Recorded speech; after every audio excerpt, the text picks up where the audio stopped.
ꯃꯌꯥꯝꯒꯤ ꯅꯨꯡꯉꯥꯏꯅꯕꯒꯤꯗꯃꯛ ꯂꯩꯖꯔꯤꯕ ꯃꯈꯜ ꯃꯊꯦꯜ ꯃꯅꯤꯄꯨꯔ ꯆꯦꯅꯦꯜꯅ ꯃꯌꯥꯝꯕꯨ ꯏꯀꯣꯛꯅꯣꯅ ꯈꯣꯏꯔꯨꯝꯖꯔꯤ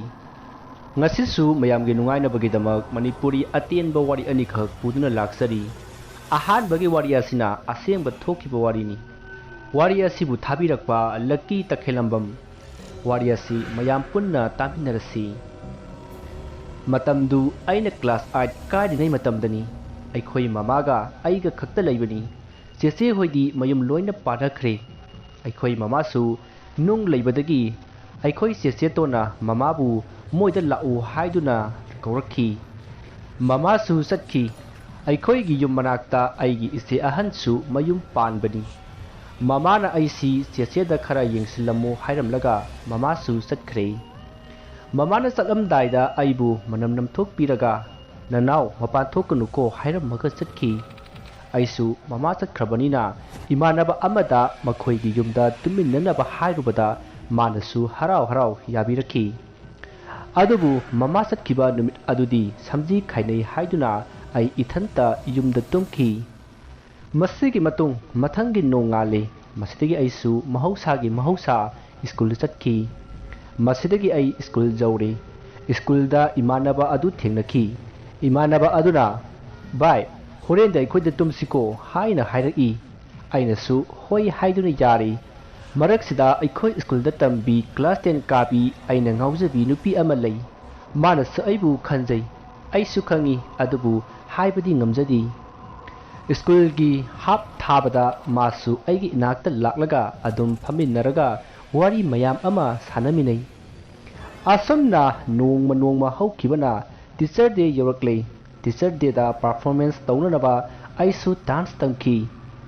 ꯅꯣꯡꯃ ꯅꯨꯃꯤꯗꯥꯡ ꯑꯃ ꯑꯩ ꯏꯃꯥꯟꯅꯕ ꯑꯗꯨꯒ ꯆꯥꯛ ꯇꯣꯛꯂꯒ ꯃꯥꯒꯤ ꯀꯥꯗ ꯇꯨꯝꯅꯕ ꯆꯪꯉꯤ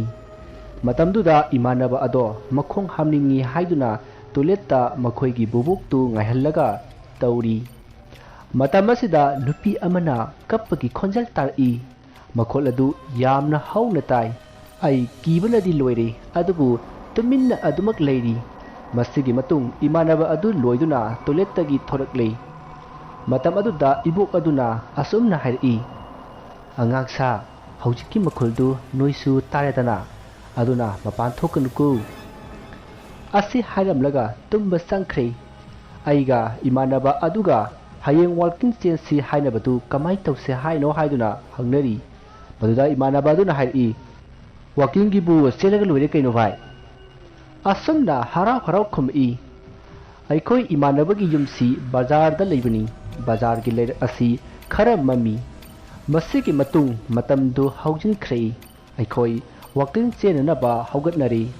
ꯑꯗꯨꯒ ꯃꯥꯏ ꯇꯥꯊꯣꯛꯇꯨꯅ ꯋꯥꯛꯀꯤꯡ ꯆꯦꯟꯅꯕꯒꯤꯗꯃꯛ ꯑꯩꯈꯣꯏ ꯊꯣꯛꯂꯛꯂꯤ ꯑꯩꯈꯣꯏꯅ ꯊꯣꯛꯂꯛꯂꯤꯕ ꯑꯁꯤ ꯌꯥꯝꯅ ꯉꯜꯂꯤ ꯑꯍꯤꯡꯒꯤ ꯄꯨꯡ 2:30 ꯇꯥꯕꯗ ꯉꯥꯏꯔꯤ ꯃꯩꯁꯨ ꯂꯥꯛꯇꯦ ꯑꯗꯨꯅ ꯄꯨꯡꯃꯝ ꯃꯝꯃꯤ ꯑꯩꯒꯤ ꯏꯃꯥꯟꯅꯕ ꯔꯣꯕꯥꯔꯠ ꯀꯧꯕ ꯑꯃꯁꯨ ꯂꯩ ꯃꯥꯅ ꯑꯇꯣꯞꯄ ꯂꯩꯀꯥꯏ ꯑꯃꯗꯒꯤꯅꯤ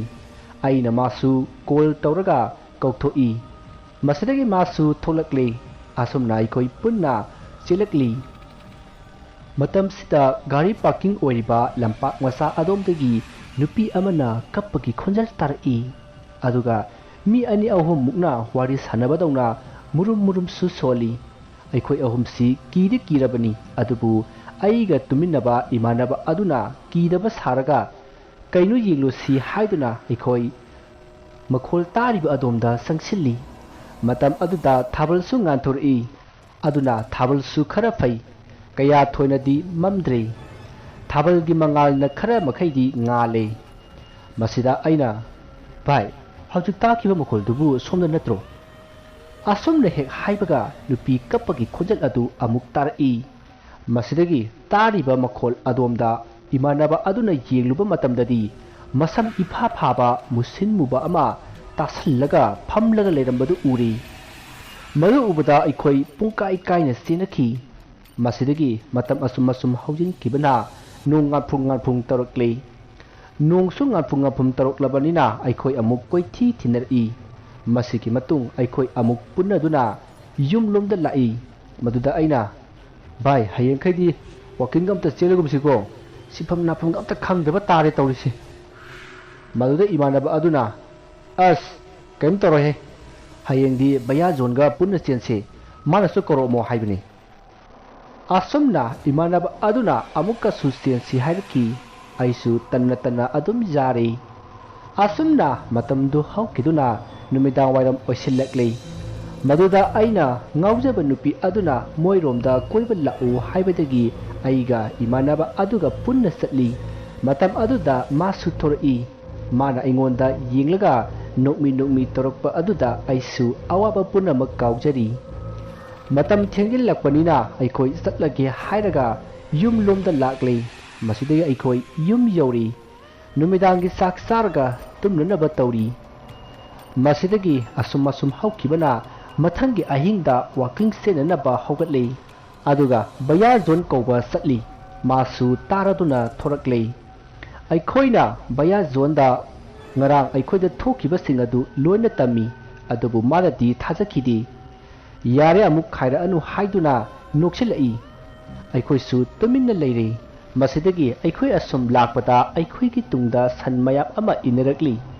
san masu angouba amasu yawi san angouba aduna aikhoida munna yinglaga adum khongi aikhoina su kaya thoina khanjiludi maduda aina kainuni sanne gaina aikhoida tana yinglaga khonglisiba asumna ngang asum satli adubu ai isada ihai hainajadi adubu aikhoina asum satpana ngarangi parking lampak adu yoksilakhi lampak hek jawbaga isai hauna tharaga satli matam aduda aikhoigi hek nakalomdagi nupi amana kappagi khonjal adu amuk tarakle aikoi makhol adu tabada kibana loinakre senbasu ngamdri aduga baya zondi leiramdri aiga imanaba aduga khakta oiramle arapadagi baya zona aikhoida selo haina laurakhi arudagi aikhoisu yumlomda kanna senakhi numit adudagi ai ngasi phawba ahingda walking sendre ahanbagi asengba thokiba wari asi matang asta loijari mathangi anisuba bhamna sajinduna ijaba wari asi mayam punna amuk taminarasi nongma rahul kaupa nupa masa ama leiramki mahak asi sahi kunmari muk suraba nupa masa amani mahaka boisa amadi nongdamba makhoi ahum yamaluna tinajai nongdambana bai handakti aikhoigi labukta ahing liusidana hawai thabadu sangboina madda boisana hoi lekse bai hairakhi adubu rahul di yakhidi bai aidi yumda khoi mana ngangani talle hairakhi maduda boisana nangdi yaro ye ngawrbanina maduda nongdamana amuk bai rahul kaigino nangna yaroi haidubo rahulna aidi talle kijayeba asumna hairakpada nongdamana nuklaga nangsidiba nupa thokti he maduda boisana amuk nangdi yaroine khangeba nasakto lai maleba masi haraga makhoi ahum du noi asumna hainaraga makhoi satki nongdambaga boisagati labuk tamna satki rahundi yaudre aduga mapa mamada su hairamki asumna asum lakpana makhoi lopham jawri matamdu numit pungta tarabani maduda boisana bai nongdamba nangbu kibrane maduda nongdambana saloda kideda bai but kaina kaisu leiba wana teda maduda boisana hoi yarase tumasi masi hainaraga makhoi ani tumki masiki matung ahingi pung ani muk tarakpa adwaida boisadu mikap thorakhi maduda magi manakongda kanano amana boisa sida lawo haina kaurakhi maduda boisana mapanda thuaga kanano haiduna hangki asumna tawdani tanza aduda mahaki makhongda kanano amana pairakhi maduda boisana kaino sidi haiduna koyingi tanza aduda magi makhong adu pairaga mafam amada soro singki maduda boisa kanna lauramaga leimaida gyan manglaga taduna leikhi aduga asomdana nongdambadu boisana lauba tabadagi mahak mikap thoraklei aduga boisabu kauduna kaida leige haiduna koithi thiri masidagi mahak sang adugi maning aduda lakhi maduda boisadu wakal taduna leiramki madu upada nongdambana boisabu kauduna manakta sinsillaga mahakpu sang aduda thangjinki ꯑꯁꯨꯝꯅ ꯅꯨꯃꯤꯠ ꯑꯗꯨ ꯍꯧꯈ꯭ꯔꯦ ꯅꯣꯡ ꯉꯥꯜꯂꯒ ꯅꯣꯡꯗꯝꯕꯅ ꯚꯥꯏ ꯕꯣꯏꯆꯥ ꯍꯥꯏꯅ ꯀꯧꯈꯤ ꯃꯗꯨꯗ ꯕꯣꯏꯆꯥꯅ ꯀꯩꯗꯧꯔꯒꯦ ꯚꯥꯏ ꯍꯥꯏꯅ ꯈꯨꯝꯃꯛꯏ ꯃꯗꯨꯗ ꯅꯣꯡꯗꯝꯕꯅ ꯅꯪ ꯉꯔꯥꯡꯒꯤꯗꯣ ꯀꯃꯥꯏꯅ ꯇꯧꯔꯤꯅꯣ ꯍꯥꯏꯅ ꯍꯪꯉꯤ ꯃꯗꯨꯗ ꯕꯣꯏꯆꯥꯅ ꯉꯔꯥꯡ ꯃꯉꯣꯟꯗ ꯊꯣꯛꯈꯤꯕꯁꯤꯡ ꯑꯗꯨ ꯑꯃꯠꯇ ꯆꯤꯊꯗꯅ ꯂꯤꯔꯝꯃꯤ ꯃꯁꯤꯗꯒꯤ ꯅꯣꯡꯗꯝꯕꯅ ꯔꯥꯍꯨꯜꯗ ꯐꯣꯟ ꯇꯧꯗꯨꯅ ꯅꯣꯡꯗꯝꯕꯗ ꯊꯣꯛꯈꯤꯕꯁꯤꯡ ꯑꯗꯨ ꯑꯃꯠꯇ ꯆꯤꯊꯗꯅ ꯂꯤꯔꯤ ꯃꯗꯨꯗ ꯔꯥꯍꯨꯜꯅ ꯚꯥꯏ ꯅꯕꯥꯅꯤ ꯑꯩꯈꯣꯏꯗ ꯂꯥꯛꯑꯣ ꯍꯥꯏꯔꯛꯈꯤ ꯃꯗꯨꯗ ꯕꯣꯏꯆꯥꯒ ꯅꯣꯡꯗꯝꯕꯒꯅ ꯍꯣꯏ ꯍꯥꯏꯔꯒ ꯁꯪ ꯑꯗꯨꯗꯒꯤ ꯊꯣꯔꯛꯂꯦ ꯑꯗꯨꯒ ꯔꯥꯍꯨꯜꯒꯤ ꯌꯨꯝꯗ ꯂꯥꯛꯇꯨꯅ ꯃꯈꯣꯏ ꯑꯍꯨꯝꯃꯛ ꯎꯅꯔꯤ